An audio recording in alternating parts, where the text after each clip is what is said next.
हरिः ओम् नमः सर्वेभ्यः। अद्य व्याकरणशास्त्रप्रवेशकक्षायाः चतुर्थं दिनं। तत्र विधिः इति अपरः सूत्रभेदः वर्तते। अत्र विधीयते अनेन इति विधिः इति उच्यते। एतदेव अस्य विवरणं भवति। वस्तुतः पश्यामश्चेत् सम्पूर्ण अष्टाध्याय्यां विधिसूत्राणामेव कार्याणि भवन्ति। अन्यानि सर्वाणि सूत्राणि विधिसूत्रकार्यसमापनार्थं साहाय्यं कुर्वन्ति तावदेव। अस्तु, अत्र कार्यम् इत्युक्ते कीदृशकार्यम् इत्युक्ते शब्दनिष्पत्तौ वर्णविकाराः करणीयः चेत् विधिसूत्रमेव तत्र प्रवर्तते। पुनः वर्णस्य लोपं वा अतिदेशं कर्तुम् इच्छामः वा, अतिदेशं न, वर्णस्य आदेशं कुर्मश्चेत् नो चेत् आगमं कुर्मश्चेत् नो चेत् लोपं कुर्मश्चेत् तत्र सर्वत्रापि विधिसूत्रस्यैव परिवर्तनं भवति। अत्र उदाहरणम् इको एनचि इति एकम् उदाहरणमस्ति। अस्य अर्थः भवति अचिपरे इकः स्थाने यन् स्यात्। अत्र एतत् सर्वं वयम् अग्रे पठिष्यामः। अर्थः सामान्यतया वक्तव्यश्चेत् तत्र इकारस्य स्थाने यकारः भवति। एतत्तु यनादेशसन्धिः एव भवति। उदाहरणं सुधि उपास्यः, अत्र इकारस्य स्थाने यकारः भवति, सुध्युपास्यः इति रूपं भवति। अतः इकारस्य स्थाने यकारः भवतु इति कार्यस्य सूचना अनेन विधिसूत्रेण भवति इति ज्ञातव्यं प्रथमम्। अनन्तरं तस्य लोपः इति अपरम् उदाहरणं। तत्र वयं सर्वदा अत्र फट् इति धातुः अस्ति, तिप् इति प्रत्ययः भवति, पठति इति रूपं भवति, परन्तु अन्तिमरूपे तत्र पकारः न श्रूयते। अत्र यद्यपि प्रत्यये तिप् इति पकारः श्रूयते, तथापि पकारः अन्तिमरूपे पकारः न भवति, तस्य लोपः भवति। कथं लोपः भवति? तस्य लोपः इति सूत्रमेव वर्तते। तेन सूत्रेण तत्र पकारस्य लोपः भवति। परन्तु कथं पकारस्य लोपः, किमर्थं पकारस्य एव लोपः, तत्सर्वं वयम् अग्रे पठिष्यामः। अत्र एतादृशं कार्यं यदि अत्र इकारस्य यकारः भवति, नो चेत् पकारस्य लोपः भवति, एतत् सर्वं व्याकरणकार्याणि भवन्ति। तादृशानि कार्याणि विधिसूत्रैः एव भवन्ति इति ज्ञातव्यम्। अत्र सम्पूर्ण अष्टाध्याय्यां विधिसूत्राणि एव अनेकानि भवन्ति। अत्र अग्रिमः भेदः वर्तते, नियमः इति एकः अन्तिमः भेदः वर्तते। अस्य विवरणम् एवं दीयते। सिद्धे सति आरभ्यमानः नियमः इति उच्यते। बहुत्र प्राप्तौ संकोचनं नियमः इति उच्यते। अत्र एतादृशं चिन्तनीयं, प्रथमं विधिसूत्रेण किमपि कार्यम् उच्यते, तदनन्तरं तस्य कार्यस्य नियमं नियमसूत्रेण क्रियते। अत्र नियमः इत्युक्ते कः इत्युक्ते, प्रथमं सूत्रं किमपि कार्यं वदति, अनन्तरं तस्य निषेधमपि नियमः एव उच्यते। यदि तत् कार्यम् अत्र न भवति, यदि एतादृशः निषेधः भवति, सः निषेधः अपि नियमः इत्येव उच्यते। अत्र एकम् उदाहरणं पश्यामः, लौकिक उदाहरणमेव अस्ति। अत्र सर्वेभ्यः तक्रम् इति एकं चिन्तयामः। सर्वेभ्यः तक्रम् इत्युक्ते सर्वेभ्यः तक्रं ददातु इति अर्थः। यदि सर्वेभ्यः तक्रम् इति विधिसूत्रं चिन्तयामः, अत्र कार्यं किञ्चित् विधीयते। अत्र सर्वेभ्यः तक्रं ददातु इति आदेशः। अत्र अस्य निषेधः अपि भवति, न बालेभ्यः। इदानीम् अवगन्तुं शक्यते इति मन्ये। सर्वेभ्यः तक्रं ददातु, न बालेभ्यः। कः अर्थः? अत्र सर्वेभ्यः जनेभ्यः तक्रं ददातु, परन्तु यदि बालजनाः भवन्ति चेत् तेषां कृते तक्रं मा ददातु इति अर्थः। अत्र किं भवति? पूर्वतन विधिसूत्रस्य नियमः अनेन भवति, न बालेभ्यः इत्यनेन तत्र निषेधः भवति। तादृशनिषेधः एव नियमः इति उच्यते। तादृशं नियमं बोधयत् सूत्रं नियमसूत्रम् इति ज्ञायते। इति एतत् सम्यक् अवगन्तुं शक्यते इति मन्ये. So सर्वेभ्यः तक्रं give everybody the curd or buttermilk, but na balebhyah, for kids don't give the buttermilk. तत्र सर्वेभ्यः तक्रम् इति विधिसूत्रं न बालेभ्यः इति नियमसूत्रं भवति. अनन्तरं कदाचित् किं भवति, विशिष्टकार्यमपि कानिचन सूत्राणि बोधयति. कथम् इत्युक्ते ज्येष्ठेभ्यः दधि इति. सर्वेभ्यः तक्रं ददातु, बालेभ्यः किमपि न ददातु, ज्येष्ठेभ्यः दधि ददातु. कः अर्थः? ज्येष्ठाः भवन्ति चेत् तेभ्यः तक्रं मा ददातु, तदपेक्षया दधि ददातु इति उच्यते. अत्र किं भवति, प्रथमं विधिसूत्रं किं करोति, सर्वेभ्यः तक्रं, द्वितीयं नियमं सूत्रं बालेभ्यः तक्रं नास्ति, किमपि नास्ति. अनन्तरं यदि ज्येष्ठाः भवन्ति चेत् तेषां कृते तक्रस्य स्थाने दधि भवति इति उच्यते. अतः अत्र ज्येष्ठेभ्यः दधि इति अपवादसूत्रम् इति उच्यते. अत्र सर्वेभ्यः तक्रं विधिसूत्रं न बालेभ्यः इति नियमसूत्रम्. अत्र ज्येष्ठेभ्यः दधि इति अपवादसूत्रम्. अपवादसूत्रम् इत्युक्ते विधिसूत्रस्य निषेधः भवति, तथैव नूतनस्य कस्यचित् कार्यस्य अपि बोधः तत्र भवति. So it actually niyamasutram, it only negates it. Actually it doesn't do anything extra. So whatever Vidhi Sutra says, it just negates it. Parantu Jeshtebhyah Dadi Ityanena Apavada Sutrena, it also negates Takram for Jeshtas, but at the same time, it also adds another action called giving Dadi to the Jeshtas. So, ekam Vishishtam Karyam Apavada Sutrena Bodhyate iti Nyatavyam. So this is Niyama Sutram, this is Apavada Sutram. Yadi Niyama Sutram bhavati chet etat Vithi Sutram bhavati. Apavada Sutram bhavati chet etat Utsarga Sutram iti uchyate. Utsarga Sutram is the one which is the general or common. Apavada Sutram is the one which is giving exceptions to it. Astu. Idanim atra Niyama Sutrasya udaharanam drishtavantah. Atra ekam Shastra udaharanam drishtva vayam agre gacchamaha.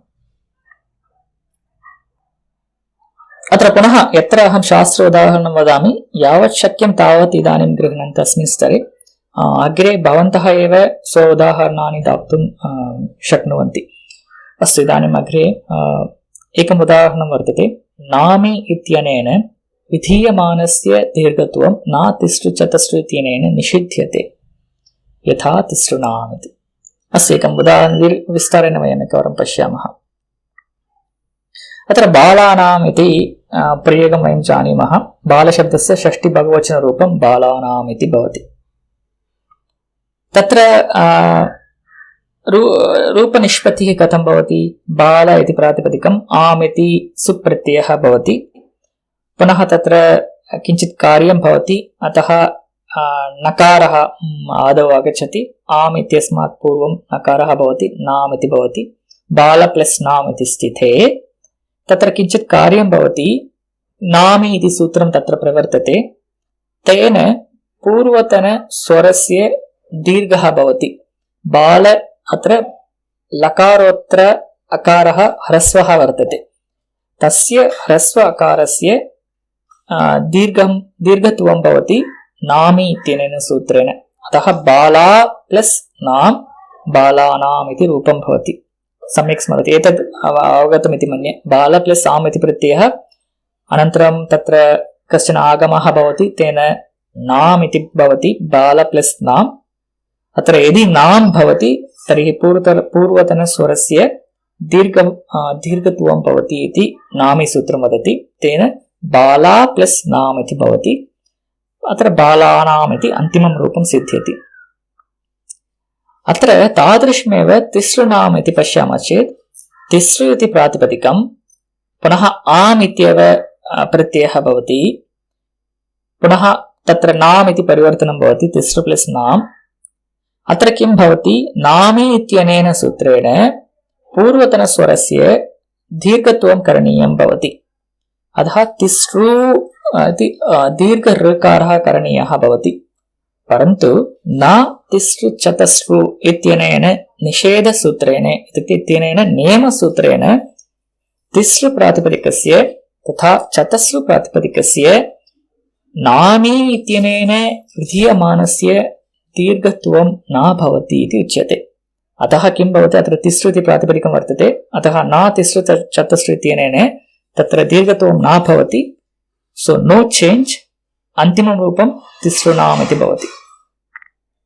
I think I'm not sure how many of you really noticed when you are studying the vibhakti forms of tisru. The tisrunam will have only the rasvarakara. So karanam kim? Na tisru chatasru ityeva tatra karanam. Tatheva tatra chatasru ityapi shabdah bhavati chetapi chatasru plus am chatasrunam punaha chatasrunam iti hrasvarakaraha eva tatra bhavati. अन्येभ्यः शब्देभ्यः नाम इत्यनेन तत्र दीर्घः भवति, यथा बालानाम् इति उदाहरणम्। एतत् सम्यक् अवगतम् इति मन्ये, वयम् अग्रे गच्छामः। अत्र अन्यदपि उदाहरणमेकं पश्यामः। अस्तु, हलन्त्यम् इत्यनेन अन्त्यहलः इत्संज्ञायां न विभक्तौ तिस्माः इत्यनेन विभक्तिप्रत्यये तुस्मानां निषेधः, यथा पठतः। अस्तु, पुनः यथा पूर्वं वयम् एकवारं विस्तारेण वयं पश्यामः। अत्र ऊर्नायु इति एकं पदं वर्तते। अस्य पदस्य अर्थः कः इति वयम् अग्रे ज्ञास्यामः। अत्र ऊर्नायु इति शब्दः वर्तते।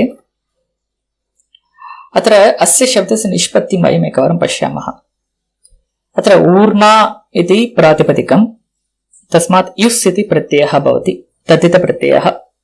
अस्तु, ऊर्ना इत्यस्य अर्थः, ऊर्नायु इत्यस्य अर्थं वयम् अग्रे पश्यामः। ऊर्ना इति प्रातिपदिकस्य अर्थः कः? तत्र मेषविशिष्टलोमः एव ऊर्ना इति उच्यते। The hair on the goat, we call it as urna. Okay, the urna इति प्रातिपदिकं, तस्मात् युस् इति प्रत्ययः भवति। युस् प्रत्ययस्य अर्थः कः इत्युक्ते तस्य अस्ति, तस्मिन् अस्ति इति अर्थः। यथा मतु प्रत्ययः भवति, शक्तिमान् इति वदामः चेत् शक्तिः अस्य अस्ति, नो चेत् अस्मिन् शक्तिः अस्ति सा इति मतु प्रत्ययः भवति। तद्वत् एव युस् इति प्रत्ययः ऊर्ना शब्दस्य युस् प्रत्ययः भवति। अत्र पश्यामः चेत् युस् इत्यत्र सकारः अस्ति, सः सकारः हलन्त्यम् इत्यनेन सूत्रेण प्लस् तस्य लोपः इत्यनेन सूत्रेण च सकारस्य लोपः भवति। अनन्तरं मध्ये काचित् प्रक्रिया भवति, अन्ते ऊर्नायु इति शब्दनिष्पत्तिः भवति। अत्र युस् इति प्रत्ययः, सकारस्य लोपः भवति, यु इत्येव अवशिष्यते, ऊर्ना प्लस् यु ऊर्नायु इति रूपं भवति। इदानीं कः अर्थः? युस् प्रत्ययस्य अर्थः अस्य अस्ति, अस्मिन् अस्ति इति अर्थः। अतः ऊर्ना अस्य अस्ति, ऊर्ना अस्मिन् अस्ति इति अर्थः। द ऊर्ना इस् इन्सैड् इट् आर् ऊर्ना बिलाङ्ग्स् टु इट्, सो तथा अर्थः भवति। सो ऊर्ना is inside that is wooden blanket, I mean woolen blanket. Woolen blanket will have the urna inside. So urnayu means the woolen blanket, in which meaning asmin asti itasmin arthe kambalasya arthah bhavati. Asya asti, urna belongs to this, tadanim ajasya arthah bhavati urnayu. So it means both. It means both the goat and as well as the blanket, the woolen blanket made out of goat's roma is also called urnayu. अस्तु, सो इदानीम् अत्र अस्माभिः किम् अस्मिन् उदाहरणे अस्माभिः किं द्रष्टव्यं? युस् इत्यत्र सकारस्य लोपः एव अस्माभिः द्रष्टव्यम्। अस्तु, इदानीम् अग्रे पठतः इति प्रयोगः वर्तते। पठतः वयं जानीमः, पठति, पठतः, पठन्ति इति। पठतः इति द्विवचनरूपं पठति इत्यस्य। अत्र अस्य रूपनिष्पत्तिं वयं पश्यामः। पठ् इति धातुः, तस् इति प्रत्ययः, इदानीं किं भवति ऊर्णा प्लस् युस् इत्यत्र सकारस्य लोपः भवति परन्तु तस् इत्यत्र सकारस्य लोपः न भवति अतः पुनः सकारस्य विसर्गादेशः भवति तेन पठतः इति भवति अत्र मध्ये काचन प्रक्रिया भवति किमर्थं पट् इत्यत्र अकारः भवति तत्सर्वम् इदानीं मा पृच्छन्तु तत्र पट् प्लस् तस् इत्यत्र सकारस्य लोपः न भवति तदपेक्षया सकारस्य विसर्गादेशः भवति अन्ते पठतः इति रूपं भवति पूर्वं पश्यामः चेत् तत्र सकारस्य लोपः भवति युस् इत्यत्र सकारस्य लोपे कृते यु इति भवति ऊर्णायु शब्दस्य रूपनिष्पत्तिः भवति अत्र तस् इत्यत्र सकारस्य लोपः न भवति पठतः इत्येव रूपं भवति अत्र किं पुनः अत्र पश्यामः हलन्त्यम् इत्यनेन अन्त्य हल् वर्णस्य लोपे इत्संज्ञायां लोपे कृते न विभक्तौ तुस्माः इत्यनेन विभक्ति प्रत्ययस्य अन्तिम हल् वर्णस्य निषेधः भवति अत्र अन्तिम वर्णः इत्युक्ते केवलं तवर्गवर्णानां सकारस्य तथा मकारस्य तवर्गवर्णानां तुष्मा इत्युक्ते तवर्गः सकारः मकारः इति अत्र सकारः अपि अस्ति इति कारणेन विभक्तिप्रत्यये सकारस्य लोपः न भवति इति अत्र निषेधः भवति सामान्यतया सर्वत्र अपि सकारस्य अन्त्य हल् वर्णस्य लोपः भवति इति नियमः अलन्त्यम् इत्यनेन परन्तु यदि विभक्तिप्रत्ययः भवति चेत् तदानीम् अन्त्य तवर्गस्य वा सकारस्य वा मकारस्य वा लोपः न भवति इति अत्र निषेधः क्रियते अतः एतदपि नियमसूत्रस्य उदाहरणं भवति अत्र किमर्थम् अत्र तस् इति तिङन्तप्रत्ययः खलु किमर्थम् एतद् विभक्तिप्रत्ययः इति उच्यते इत्युक्ते तिङ् प्रत्ययः अपि विभक्तिप्रत्ययः इति मन्यते शास्त्रे so the vidhi and niyama together we'll try to understand here अत्र एतत् चिन्तयन्तु अत्र एतद् विधिसूत्रस्य कार्यक्षेत्रमिति चिन्तयामः अत्र निषेधः इत्युक्ते अत्र विधिसूत्रस्य कार्यं न भवति इति निषेधः येन क्रियते तत् सूत्रं नियमसूत्रम् इति उच्यते सः निषेधः अस्य विधिसूत्रक्षेत्रस्य अन्ते अपि भवितुम् अर्हति नो चेत् एतादृशं बहिर्भूतमपि भवितुम् अर्हति so the nisheda sutra can completely be inside the vidhi sutram says a part of vidhi sutram will not apply or maybe sometimes nisheda sutram can say it have a little wider area a part of it actually is part of the vidhi sutram basically it's a overlap over vidhi sutram it can also be like this so etat dvayam api niyama sutram itya uchyate apavada sutram itukte vidhi sutrasya निषेधं करोति तथैव तत्र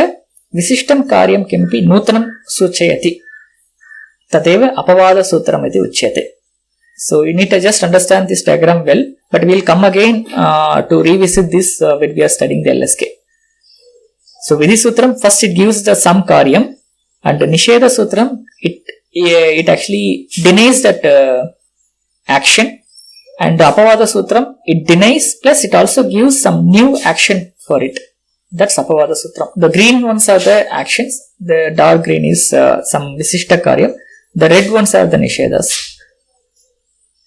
okay I think hope you are clear on the vidhi and niyama any questions so far परिभाषा सूत्रे भवान् अत्र ईपो अणचि तदपि उक्तवान् अत्र इकारस्थाने यकारः कुत्र भवति आदेशः इति ज्ञातुम् अत्र परिभाषा सूत्रम् उपयुज्यते इति अत्र इकारस्थाने यकारः भवति इति पुनश्च विधिसूत्रं तत्रापि भवान् समान उदाहरणं ददाति किञ्चित् क्लेशः मम न अत्र इको एनचि इति कीदृशं सूत्रं परिभाषासूत्रं वा विधिसूत्रं वा तदेव मम सन्देहः अत्र इको एनचि किं वदति इकारस्य स्थाने यकारः भवति इति वदति अत्र तदादिनामः इति किं सूत्रं कीदृशं सूत्रं तदादिनामः परिभाषासूत्रं न अस्तु। अतिदेशः परिभाषा एव दकारस्थाने अकार भवतु इति सकार No, akarah bhavatu means that karyam uchyate kalu. You just do this action. It is actually instructing you to do some action. Tarhi tat vidhi sutram bhavati. So ikarasya sthane yakaram karotu iti adeshah tatra. There is a karyam instructed by that sutram, right? Vidhi sutram, yes. Yeah. Yena karyam vidhiyate tad vidhi sutram. परिभाषा किं करोति परिभाषा तादृश कार्य समये यदि सन्देहः भवति परिभाषा सूत्रं साहाय्यं करोति इदानीं त्यदादिनामः इत्यत्र त्यदादिनाम् अकारादेशं करोति इति तत्र विधिः तत्र अकारः कुत्र करणीयः इति सन्देहे परिभाषा सूत्रम् अलोन्त्यस्य इत्यनेन अन्त्यस्य वर्णस्य अकारादेशः भवति इति उच्यते परिभाषा सूत्रेण. The actual karya is instructed by Vidhi Sutra, but when you are applying Vidhi Sutra, if you get some doubt, the Paribhasha Sutra helps you to resolve that doubt. इदानीम् अत्र विधिसूत्रम् इकोणचि इति विधिसूत्रे इकारस्थाने यकारः तदेव विधिसूत्रं खलु? Yeah, that is Vidhi Sutram because it's instructing you to put yakara at the place of ikara. अस्तु परिभाषा किं परिभाषा also उत्तरकरणीयम् तद् आदेशः इत्युक्ते अत्र इकारस्थाने एव खलु? That's why I'm confused. No, iko enichi there is no confusion. Okay, when you say replace ikara with yakara, there is no question. Okay, I'll go just remove ikara and add yakara there. We are done with the job. We don't have any doubt there. But when it comes to tedadinamaha, that's again a Vidhi Sutram. It says at the place of tad, you have to put akara. So now the question comes, akara is a one letter and tad has three letters in it. So will it replace entire tad or it will come at the beginning or middle or end? But when it comes to ikoyanachi, it's only one letter. We are giving this one letter will be replaced with another letter. So it's a direct replacement. There's no doubt. But when it comes to tedadinamaha, there are... So this is the example I gave that in eco-energy we don't have a problem. But the same way, like we apply like eco-energy, like ikarasya sthane yakaraha bhavati. The same way if you apply at tedadinamaha, the complete tad will be replaced with akara.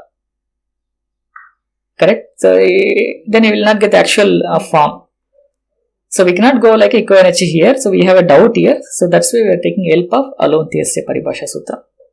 अस्तु विधिसूत्रम् अत्र इकारस्थाने यकारः भवतु इति एव सूत्रम् अत्र.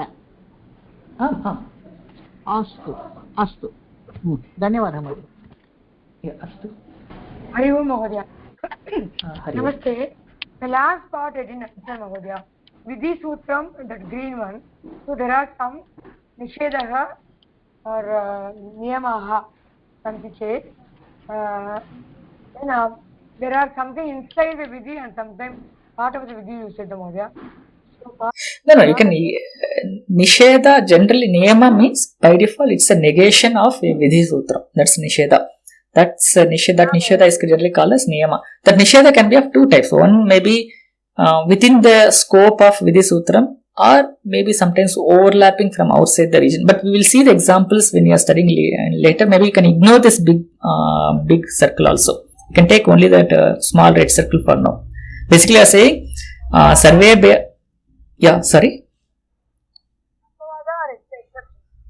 Apavada is pure exceptions, but it also involves nisheda. After nisheda, it also adds some additional special activities. It gives special actions. It instructs.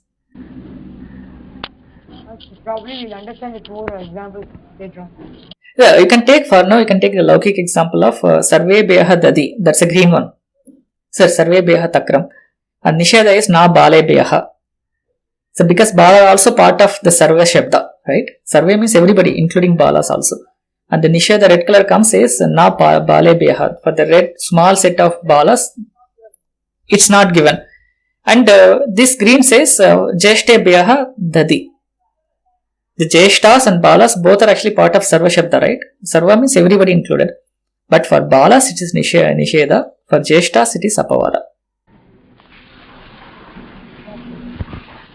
Yeah. That means initially Balabhya you don't give anything, no takram, no dadi. But for Jesha yeah, nothing. you give only, at least dadi. Nothing means nisheda. But exception Yeah, is if you're giving Correct. Apavada means it you are giving some, you are doing some other action than instructed by vidhi. Yes. Nisheda is completely neglecting complete vidhi. Yeah. नमस्ते नमस्ते तत्र तिङ् प्रत्ययमपि विभक्ति प्रत्ययम् इति परिगण्यते इति भवान् उक्तवान् किल तत् कथम् अहं न अत्र व्याकरणशास्त्रे सुप्रत्ययः अपि विभक्तिप्रत्ययः तिङ् प्रत्ययः अपि विभक्तिप्रत्ययः एव उच्यते अत्र विभक्ति इत्यपि संज्ञा एव भवति व्याकरणशास्त्रे तस्य अर्थः तिङ् प्रत्ययस्य अपि विभक्ति संज्ञा भवति So vibhakti is what we generally understand is laukika prayoga of vibhakti means just namapada vibhaktis, but here the shastra sanya is it means both. It means both. धन्यवादः धन्यवादः नमस्ते भोः प्रश्नत्रयमस्ति षड्विधसूत्रम् इति दृष्टवन्तः अपवादसूत्रम् उत्सङ्गसूत्रं ते अपि तौ अपि भवतः वा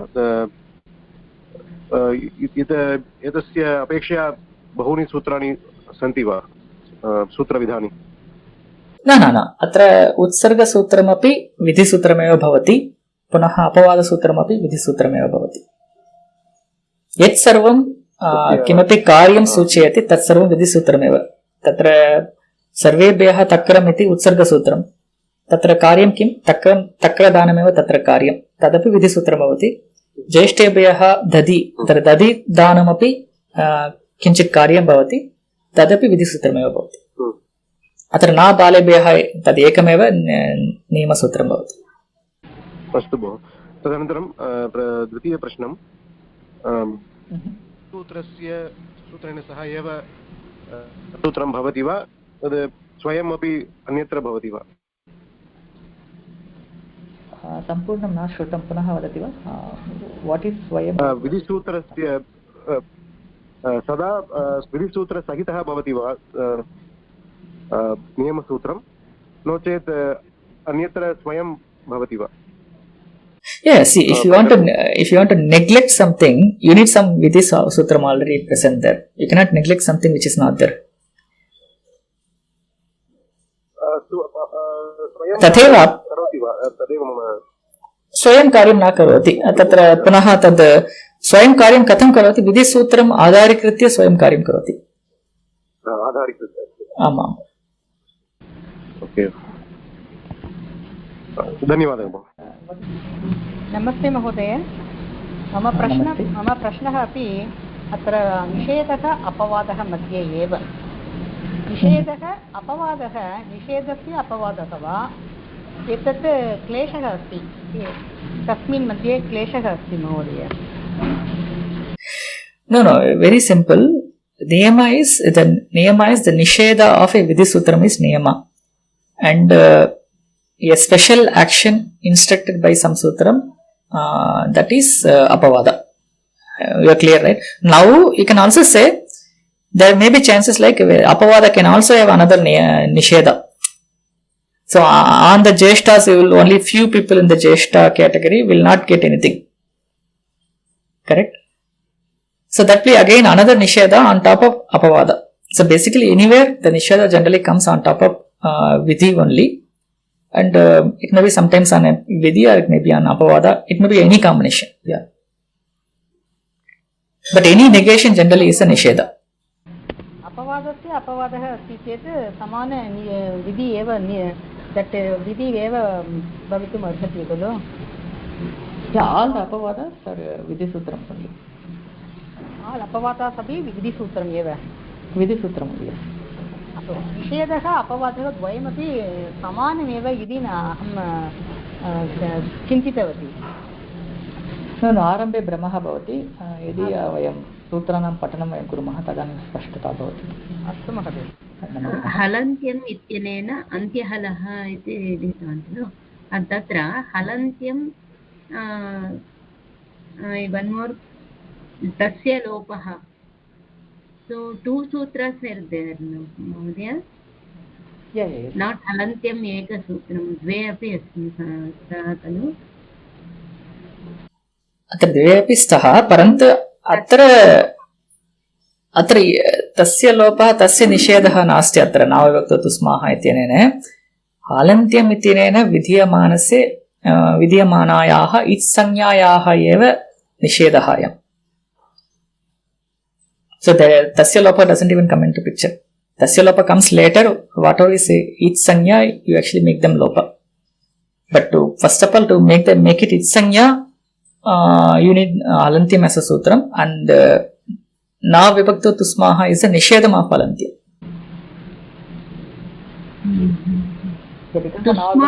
Tatra ta sakara sakara both included. Yeah, tavargaha, sakaraha, makaraha. So you don't need to get into the details now.